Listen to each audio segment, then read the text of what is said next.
Assalamualaikum warahmatullahi wabarakatuh. Perkenalkan, nama saya Lucy Permatasari, NIM 211604061, Prodi D4 Keperawatan Anestesiologi, mata kuliah Kemanusiaan dan Keimanan, dosen pengampu Dr. Muhammad Nurdin Zuhdi, STHI, MSI.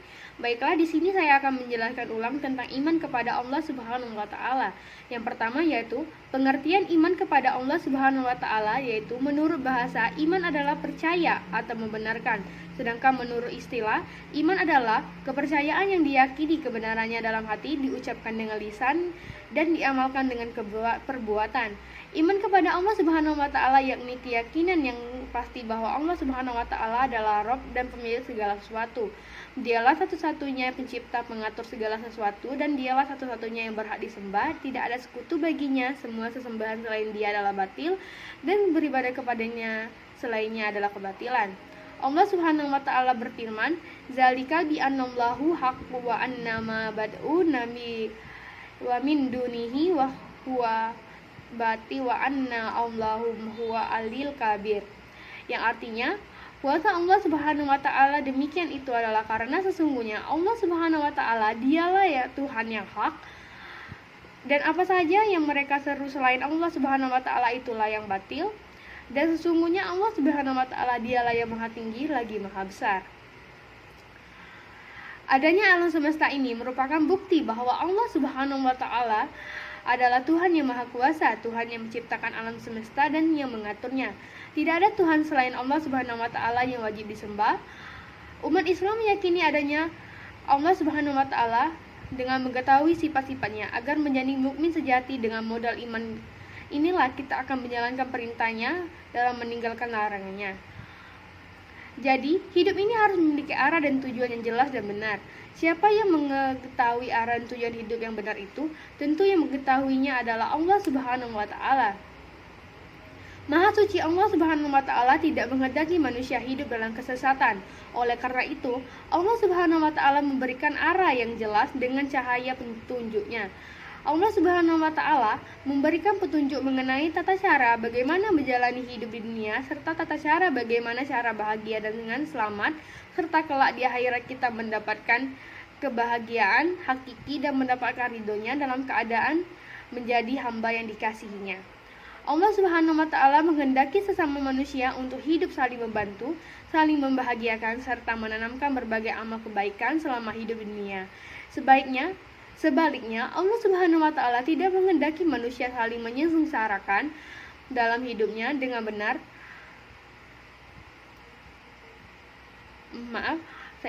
Sebaliknya, Allah Subhanahu wa taala tidak menghendaki manusia saling menyengsarakan dan menyakiti satu sama lain. Manusia dapat menjalankan hidupnya dengan benar dan terarah, akan merasakan kebahagiaan dalam kehidupannya. Sebaliknya, mereka yang menjalani hidupnya tanpa menggunakan aturan dan seenaknya sendiri, mereka akan mengalami kesulitan dan kegelisahan. Orang yang tidak pernah menghindarkan aturan dalam membuat orang lain di sekitarnya merasa terganggu bahkan gelisah.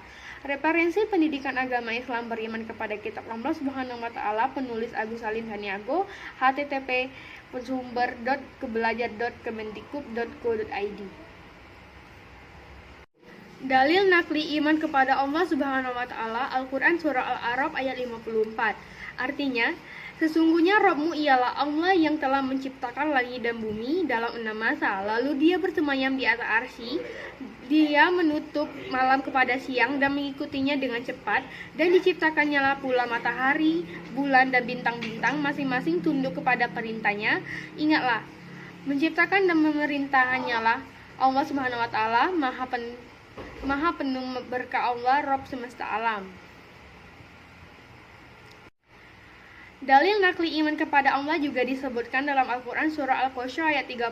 Artinya, maka tak kala Musa sampai ke tempat api itu, disuruhlah dia dari arah pinggir lembah yang sebelah kanannya pada tempat yang diberkahi dari sebatang pohon kayu, yaitu, ya Musa, sesungguhnya aku adalah Allah, Rabb semesta alam. Al-Quran surah Al-Qasas ayat 30.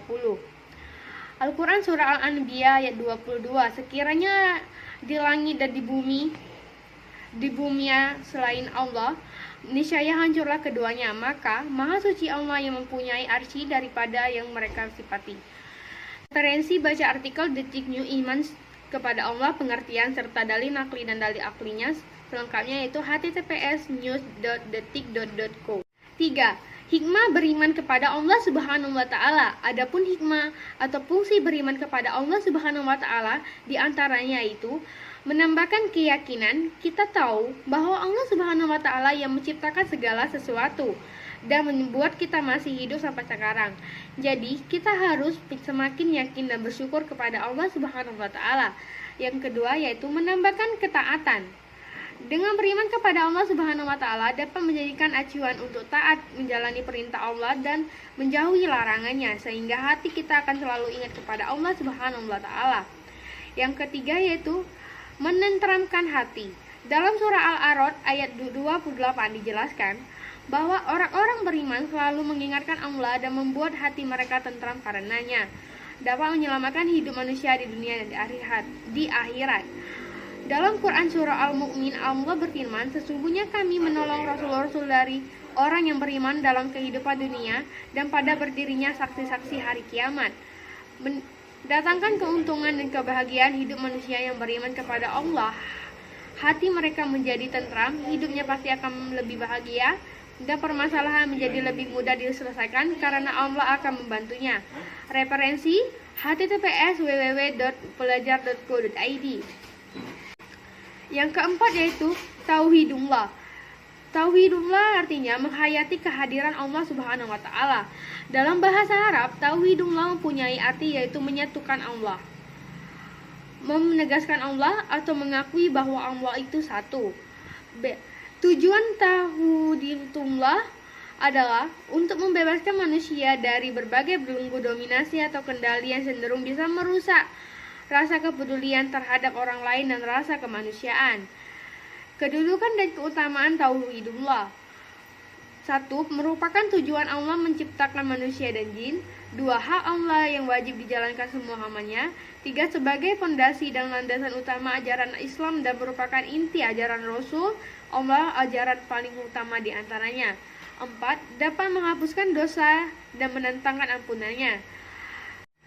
Macam-macam tauhidullah. Yang pertama yaitu tauhid rububiyah, yaitu tauhid yang mengesahkan Allah dalam segala perbuatannya. Yang kedua yaitu tauhid uluhiyah, yaitu ajaran tauhid yang mengesahkan Allah dalam ibadah. Yang ketiga asma dan sifat, yaitu ajaran yang mengesahkan Allah dengan nama dan sifat-sifatnya. Penerapan dan pengimplementasian iman dalam kehidupan sehari-hari. Yang pertama yaitu dapat menanamkan semangat keberanian dan menghadapi masalah, dapat memberikan ketentraman jiwa, dapat mewujudkan kehidupan yang lebih baik, dapat melahirkan sifat ikhlas dan konsekuen. Referensi https://www.kompasiana.com. 5. Contoh perilaku iman kepada Allah Subhanahu wa taala. Ada banyak contoh perilaku iman kepada Allah dalam kehidupan sehari-hari. Yang pertama yaitu mendirikan sholat, memanfaatkan sebagian rezeki, beriman kepada kitab Allah, menafkahkan sebagian hartanya baik di saat waktu lapang ataupun waktu sempit, selalu berbuat kebaikan, mampu menahan amarah, mampu memaafkan kesalahan orang lain, melaksanakan perintah Allah dari segala segi ibadah, berhenti dan dari perbuatan keji dan tidak mengulanginya lagi, mempercayai dengan benar rukun iman, menjaga sholat 5 waktu berjemaah di masjid bagi laki-laki, menunaikan zakat, berinfak dan sedekah dengan ikhlas dan banyak, menjaga akidah dari dalam diri dan perilaku syirik, khurafat dan bidah, menunaikan segala sesuatu yang diwajibkan oleh Allah Subhanahu wa taala dari segi beribadah maupun bermuamalah, mencintai sesama muslim sebagai saudara seiman, meningkatkan segala bentuk perilaku yang dibenci oleh Allah Subhanahu wa taala dan Rasulnya, mentadaburi segala ciptaan yang ada di langit maupun di bumi beserta seluruh alam semesta, serta meyakini bahwa Allah Maha Kuasa atas segala yang telah diciptakannya, senantiasa bersyukur atas segala yang nikmat yang telah Allah berikan kepada kita dengan memperbaiki serta meningkatkan kualitas ibadah. Dalam hidup ini, iman seorang muslim ada kalanya naik tetapi tak jarang mengalami penurunan. Misalnya ketika semangat beribadah seperti sholat, membaca Al-Quran, dan itikaf sedang meningkat, maka itu artinya iman kepada Allah Subhanahu wa Ta'ala itu meningkat. Sebaliknya, jika kita malas dan merasa berat untuk beribadah, bisa jadi karena iman kita sedang melemah. Oleh karena itu, kita harus senantiasa menjaga dan memperbarui iman agar selalu kuat. Dalam sebuah riwayat dari Abu Hurairah RA, Nabi Muhammad SAW bersabda, "Perbarui iman kalian." Para sahabat menjawab, "Ya Rasulullah, bagaimana cara kami memperbarui iman kami?" Rasulullah SAW lantas bersabda, "Perbanyak mengucapkan kalimat La ilaha illallah." Hadis riwayat Ahmad. Dilansir dari NU Online, menurut Imam Ahmad dalam kitab Risalatul Muwana, terdapat 3 cara untuk mempertebal iman, yaitu membaca, mendengar, serta memahami Al-Quran dan hadis. Dari Al-Quran dan hadis, seorang muslim bisa memperoleh pelajaran tentang berbagai hal, mulai dari janji Allah, ancaman dari Allah, sampai kisah umat terdahulunya, dan bisa kita ambil hikmahnya dengan mempelajari Al-Quran dan hadis. Pula kita bisa semakin yakin dengan Allah, malaikat, rasul, kitab, dan hari akhir, dan takdir Allah. Yang kedua yaitu memikirkan tanda-tanda kekuasaan Allah lewat alam. Kita bisa memikirkan tanda-tanda kekuasaan Allah lewat segala sesuatu yang ada di langit dan di bumi. Keindahan gemerlap bintang di langit misalnya. Tentu hanya Zat yang Maha Pencipta Allah yang mampu menciptakan keadaan tersebut. Allah berfirman, "Allah lah yang telah menciptakan langit dan bumi dan segala yang ada di antara keduanya dalam waktu 6 hari. Kemudian Dia bersemayam di atas arsy. Kamu semua tidak memiliki seorang penolong dan pemberi syafaat pun selain dirinya. Lalu apakah kamu tidak memperhatikannya?" Quran Surah Al-Sajdah ayat 4. Yang ketiga itu selalu beramal soleh. Seperti yang sudah dijelaskan di awal tulisan ini, jika kita beramal soleh dan menjauhi kemaksiatan, amal soleh untuk mempertebal iman tidak hanya sholat, ibadah mahdah saja, tetapi hal sederhana seperti menjaga kebersihan juga dapat mempertebal iman. Allahu a'lam. Baiklah, sekian dari saya. Jika ada salah, saya mohon maaf. Wassalamualaikum warahmatullahi wabarakatuh.